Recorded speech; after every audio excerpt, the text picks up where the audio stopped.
Hello students, welcome.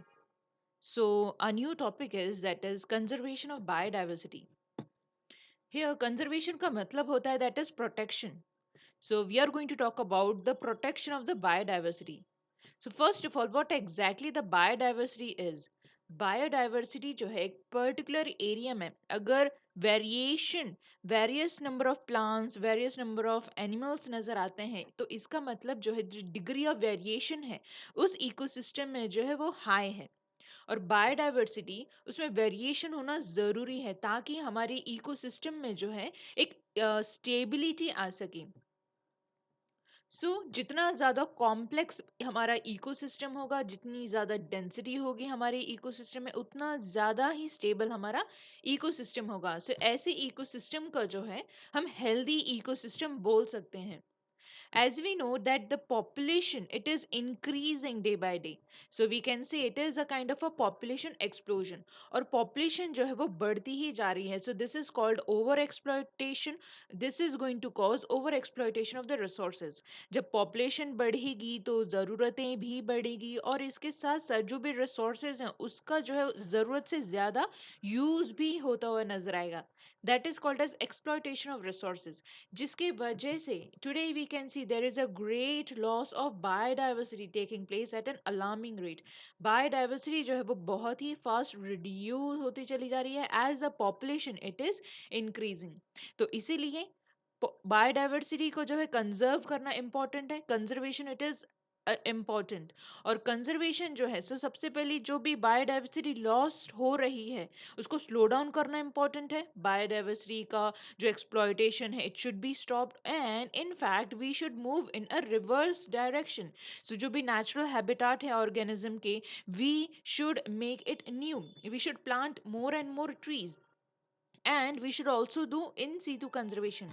in situ conservation का मतलब है we are conserving the plants, we are conserving the animals in their own natural habitat, that is called as in situ conservation।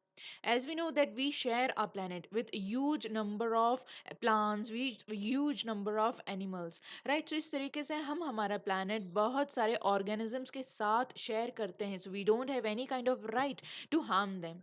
so we need to help to maintain the stability in the ecosystem। so here in this graph you can see जैसे ही species richness बढ़ती है हमारा ecosystem भी उतना ही ज़्यादा stable होता चला जाएगा। so this is how this graph it is showing more the species richness more the stability in an ecosystem it is found। अगर हमारे इकोसिस्टम में here if you can see this is a food web। हमारे ecosystem में अगर एक भी species extinct हो जाता है, अगर एक भी स्पीसीज लॉस हो जाता है, अब जिसके here we can talk about these extinct animals। हम डायनासोर्स को तो फिलहाल कंसिडर नहीं कर सकते बिकॉज डायनासोर्स के टाइम पे ह्यूमन बींग्स नहीं थे, but we can talk about other animals, these are the animals which are not present, they all are extinct। so जब हम बात करते हैं डाइवर्सिटी की इन एन इकोसिस्टम, अगर सपोज इस फूड वेब में अगर हम सपोज इस बर्ड को जो है देखते हैं, सपोज इट गेट एक्सटिंक्ट, तो होगा क्या यहाँ पर the bird which use to feed on the grasshopper, अब कंडीशन ये हो जाएगी as a bird get extinct the grasshopper number it is going to increase in a very vast number. और यहाँ पर जो अफ्रीकन सपोज शंख है they were dependent on these birds, तो अफ्रीकन शंख जो है इनका पॉपुलेशन जो है बहुत ही कम हो जाएगा because this bird it is extinct. तो स्टार्टिंग में तो इतना पता नहीं चलता स्टेबिलिटी का इकोसिस्टम में, but as one species get extinct slowly other species also soon get extinct. इसके वजह से जो है धीरे धीरे जो इकोसिस्टम की जो है स्टेबिलिटी वो रिड्यूस होती चली जाएगी। Here अब हम बात करेंगे एक साइंटिस्ट की जिनका नाम है doctor S P Agarkar. He is a botanist of India and he this is how he was born in November 1884 in Malvan Maharashtra.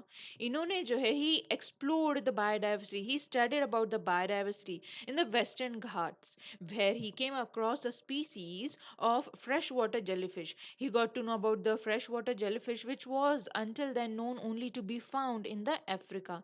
लेकिन यही jellyfish which is first found in fresh water, अब वो जो है वेस्टर्न घाट्स में भी देखने मिलती है। This was discovered by the doctor S P Agharkar. और इनके फाइंडिंग्स से जो है ये जो डेटा कलेक्ट किया है, ये जो इंफॉर्मेशन कलेक्ट की है, this was published in the scientific journal nature in 1912। Here, when we talk about one more scientist, Dr. Anandali, the superintendent of Indian Museum in Kolkata, इन्होंने जो है हेल्प किया था डॉक्टर अगरकर को in his further endeavors so that he can collect and preserve and conduct microscopic examination of animals and plant specimens. तो doctor Aghar के ही नाम से जो है you can see there is an institute Agharkar research institute which is in Pune. जब हम systematic classification की बात करते हैं ऑफ द लिविंग ऑर्गेनिज्म का क्लासिफिकेशन करना इसलिए ज़रूरी है ताकि जो भी लिविंग ऑर्गेनिजम्स प्रेजेंट हैं उनके बीच में जो है क्या डिफरेंसेस हैं वो जान सकें, उनके बीच में क्या इंटर रिलेशन है वो जान सकें। That is why systematic classification it is important.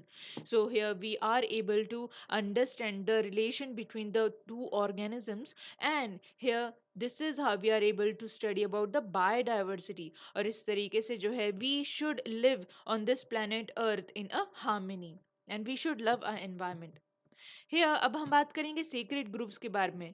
Here when plants okay, which are present in the forest, they are being protected, they are being conserved on the name of holy place, भगवान के नाम पे या तो फिर holy place के नाम पे अगर कोई plants जो कि forest में उनको conserve किया जा रहा है, so ऐसे places को हम sacred groves बोलते हैं, and these are also considered sacred under the natural sites by IUCN, that is International Union for Conservation of Nature.